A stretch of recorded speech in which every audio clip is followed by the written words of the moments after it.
तालिबान के मुत्तकी साहब जो हैं मिनिस्टर, उनका दौरा है न्यू दिल्ली। ये वही न्यू दिल्ली है जो कितने सालों से तालिबान को अपना दुश्मन और पता नहीं क्या क्या, और उनकी एक रोल भी रहा है पहले माजी में। और अब ये बढ़ती हुई जो पींगे हैं, ये आप इससे कैसे देखती हैं? क्या वाकई इंडिया और अफगान तालिबान का कोई अलायंस होने जा रहा है, क्योंकि दोनों का हदफ शायद पाकिस्तान है? क्या समझती हैं आप? मैं समझती हूँ रजा कि अगर हम मोहल्ले की बहनों वाला लेंस से ना देखें इस चीज को कि हाँ हाँ देखो तुम्हारे साथ तो उसने ये किया था लेकिन अब तुम ये कर रहे हो। देखें, एक पॉलिसी थी इंडिया की फॉर अ लॉन्ग टाइम कि इनके साथ नहीं करना, जो कि बहुत सारे डिसीजन मेकर्स या बहुत सारे पॉलिसी मेकर्स डिप्लोमेट कहते रहे इंडिया के कि भाई तालिबान के साथ ये आपने बड़ा एक गैप छोड़ा है, बड़ी गलत बात की है कि आपने एंगेज नहीं किया तालिबान के साथ। तालिबान के साथ आप एंगेज करें। अ, और ने किया।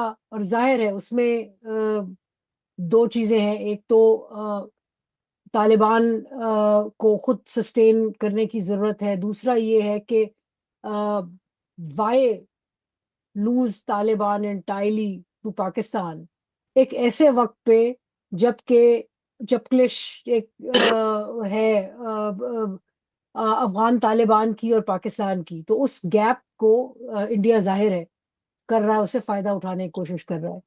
लेकिन मैं समझती हूँ कि इंडिया में एक अभी भी लिमिटेड स्पेस है, क्योंकि आप ये देखें ना कि हालांकि इन्होंने तालिबान को के साथ गुफ्तगू शुरू कर दी, लेकिन ना अफगान स्टूडेंट्स को वीजा मिल रहा है। अफगानियों को बहुत लिमिटेड स्पेस दे रहे हैं, कोई आने जाने वाला नहीं है। वो जो एक जमाने में फैसिलिटी दिया करते थे वो नहीं है। जी। तालिबान का तो ये आपके साथ अकील बैठे हुए हैं, ज्यादा बेहतर बताएंगे मुझसे। लेकिन मैं एक जो फॉरेन पॉलिसी पर्सपेक्टिव बता रही हूँ वो ये है कि पाकिस्तान ये इंटायरली ये मसला नहीं है। तालिबान जो इस वक्त लीडरशिप है काबुल में कि जी पाकिस्तान के साथ दुश्मनी है। मेरे ख्याल में पाकिस्तान के साथ भी एंगेजमेंट है तालिबान की, ये नहीं है कि एंगेजमेंट नहीं है। हम्म। लेकिन जिस इशू पे, जो क्रिटिकल इश्यूज हैं जिस पे हमारी कोई मसालियत नहीं हो रही, मसलन टीटीपी को काबू करना और इस किस्म के इशू, आई थिंक एक स्पेस बन रही है जिसमें इंडिया इंटरेस्टेड है इन्वेस्ट करने में अफगानिस्तान में। और काबुल कहता है ठीक है, इनसे भी बात करके देखते हैं, जैसे हम चाइना से बात कर रहे हैं या औरों से बात कर रहे हैं, तो इनसे भी बात करके देखते हैं। मेरा नहीं ख्याल कि टोटली इंडिया जो है वो कभी इस सिलसिले में देखे। एक जो इम्पोर्टेंट फैक्टर है वो ये है कि इंडिया और अफगानिस्तान नेबर्स नहीं है, पाकिस्तान और अफगानिस्तान नेबर्स हैं। आप जितना भी एक्सप्लॉइट करना चाहें अफगानिस्तान को अगेंस्ट पाकिस्तान, लेकिन अल्टीमेटली उसके भी लिमिट्स हैं। हाँ मैं जी। I stop here. बिल्कुल, वो तो आपने बिल्कुल जियोग्राफिकल एक रियलिटी है, और बिल्कुल सही कहा है।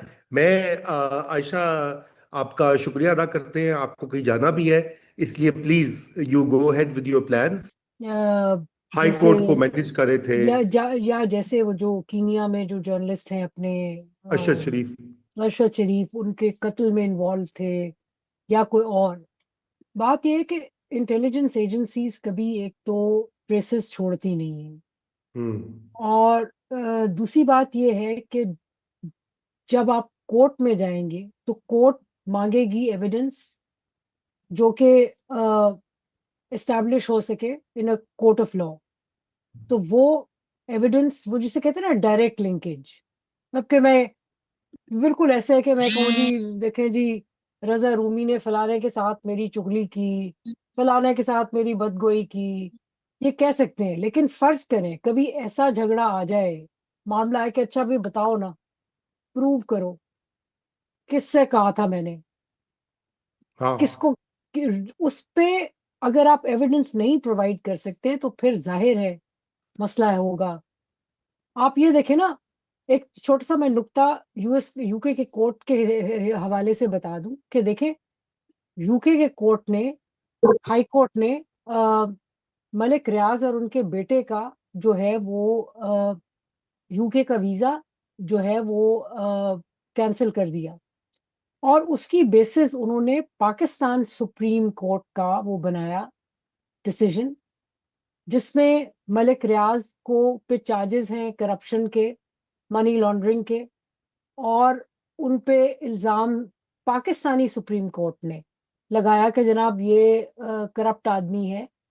तो उन्होंने उसकी बेसिस पे कहा कि भाई जिस शख्स का अपना मुल्क का कोर्ट कह रहा है ये करप्ट है, तो उसकी बेसिस पे हम इस शख्स को अलाउ नहीं कर सकते कि हमारे मुल्क में आए। हम्म। तो आदिल राजा जो केसेस साइट कर रहे थे, अरशद शरीफ का केस हुआ और बहुत सारे 2-3 केसेस हुए, वो था जिसकी अभी तक कोई जिसे कहते हैं ना कि कोई किसी कोर्ट ने उस पर डिसीजन नहीं लिया हुआ। करेक्ट। सो यूके का कोर्ट भी ना लेता। और बिल्कुल। बात यह है कि अब जो दूसरा मरहला ये है कि अगर इतने करोड़ों का हर्जाना है, तो वो हर्जाना, मेरा अपना ख्याल ये है कि अगर एक बंदे की प्रॉपर्टी नहीं है, अगर उसकी लाइबिलिटीज हैं और एसेट्स नहीं है, तो लेना जो है वो मुश्किल होगा, उनसे निकलवाना इतने सारे पैसे जी, वो विल एक बी अ बहुत बड़ा प्रॉब्लम। चैलेंज होगा। इसमें जो गवाहान पेश पेश हुए, मिर्जा शहजाद अकबर, शाहीन सहबाई, और मेरे ख्याल से कोई और भी उन्होंने गवाह वहां पर लेकर आए, उनकी एविडेंस को भी कोर्ट ने कहा है कि इसकी कोई वैल्यू नहीं है, उसमें कोई चीज वो साबित नहीं कर सके। तो डॉक्टर आयशा से ये। इट्स नाइदर, देखें, सीधी सी बात है, it's neither here nor there. Hmm. मेरे ख्याल में आदिल राजा का केस शुरू से ही कमजोर था, हम्म। और जो वो गवाहान लेके आए, क्योंकि शहजाद अकबर का अपना केस, शहजाद अकबर कहते हैं कि जी मुझे आईएसआई ने हमला करवाया, लेकिन कोई हम्म। एविडेंस नहीं है। ब्रिटिश पुलिस ने कोई प्रूव नहीं किया, कोई एविडेंस लेके नहीं आया कि जी ये स्पेसिफिकली ये फलाने ने किया। हम्म। सो हम्म। इस वजह से केस कमजोर है, जी, शुरू दिन से कमजोर था। बिल्कुल। अच्छा आयशा, आपको जाना है इसलिए गजा के ऊपर कोई आपका कमेंट लेते हैं कि जी। ये अब पीस प्लान एक सो कॉल जो था वो उसके ऊपर अमल दरामद तो स्टार्ट हो गया है। हमास ने भी रजामंदी शो की है कि वो हॉस्टेजेस जो हैं इजरायली, उनको रिहा कर देंगे। उसका टाइम टेबल भी तय हो रहा है। इसराइल की तरफ से भी अब रिस्पांस जो है पॉजिटिव आ रहा है। गजा में लोग सुकून का सांस ले रहे हैं कि यहाँ पे बमबारी तो बंद होगी।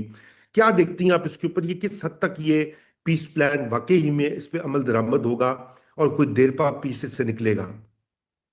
रजा, सीज फायर पहले भी हो चुका है, ठीक है। हम्म। अ, ये एक तरीके से फलस्तीनियों के लिए एक मोमेंट है सांस लेने का, जी। और इस पे खुश होना चाहिए कि भाई चलो, क्योंकि ये है, बट ये फेज 1 है।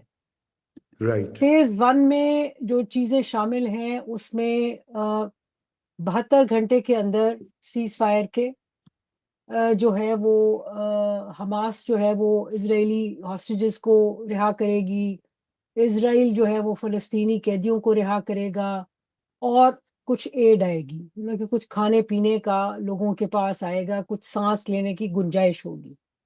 इसके राइट। बाद का जो मामला है ना वो ट्रिकी है, फेज 2, क्योंकि हम्म। अभी कोई स्ट्रक्चर जो है वो सामने नजर नहीं आ रहा।